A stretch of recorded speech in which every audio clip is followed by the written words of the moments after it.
Donald Trump just moments ago in front of a huge crowd in Melbourne, Florida, laying into the media and lighting things up. Take a look.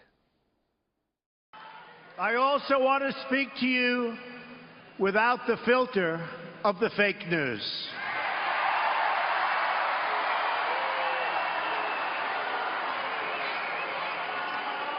The dishonest media, which has published one false story after another, with no sources, even though they pretend they have them, they make them up in many cases.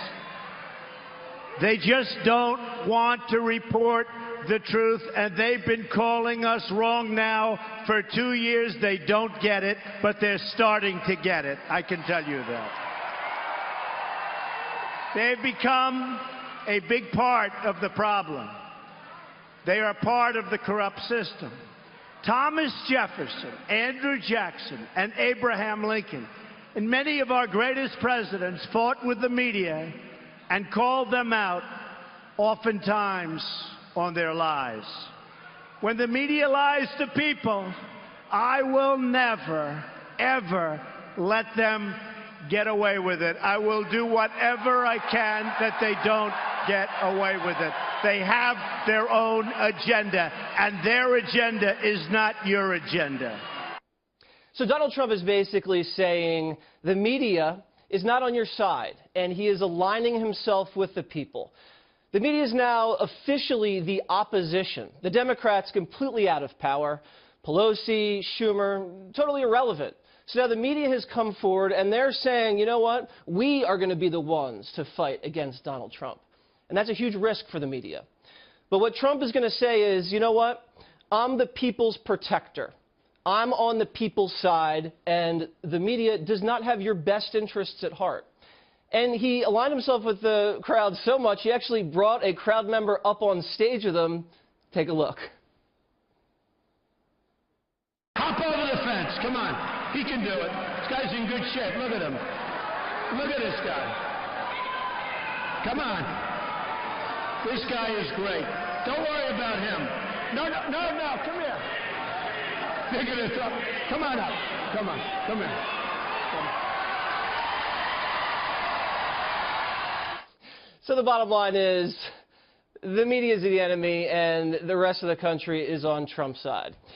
And he's actually called them the enemy. We have one of his latest tweets right here saying, quote, the fake news media, failing New York Times, NBC News, ABC, CBS, CNN, is not my enemy. It is the enemy of the American people. And that has gotten the press so crazy, they don't know what to do with themselves. And even Republicans are upset by this. John McCain speaking to NBC News here. If you want to preserve democracy as we know it, you have to have a free and many times adversarial press. And without it, I'm afraid that we would lose so much of our individual liberties over time. That's how dictators get started. Now, I have a lot of respect for Senator McCain. He's a real hero. But dictatorships, I don't think so. Might be a little exaggeration over there. Anyway, that's how the deal is. We're going to have some problems now, the press versus Trump. But with us now to break it all down is Pete Hegseth, the man, the myth, the legend.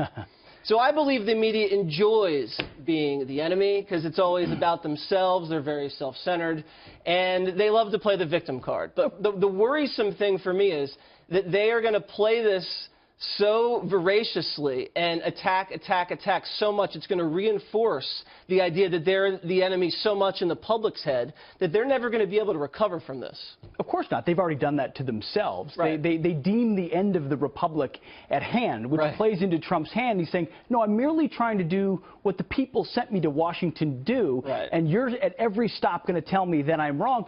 No, I'm not. And I'm going to double down on that. And the opposition that you bring will reinforce the fact that I came to the swamp to drain it. Right. You are a part of the very swamp. Right. You are the institution that the people loathe. Right. And I'm going to call you out, and the people are going to love me That's right. for it. You can and they do. You can actually see the media circling in the drain as we speak. And this is not the first time that presidents have gone after the media like this. And he referenced it today in Melbourne. I mean, Thomas Jefferson, quote, the only toxin of a nation, speaking about the press. And then Lincoln, quote, newspapers lie and then they re-lie. And this guy, saved the Union. So, I mean, is he against free press too? Wait, was that Lincoln and Jefferson, or were those Trump tweets?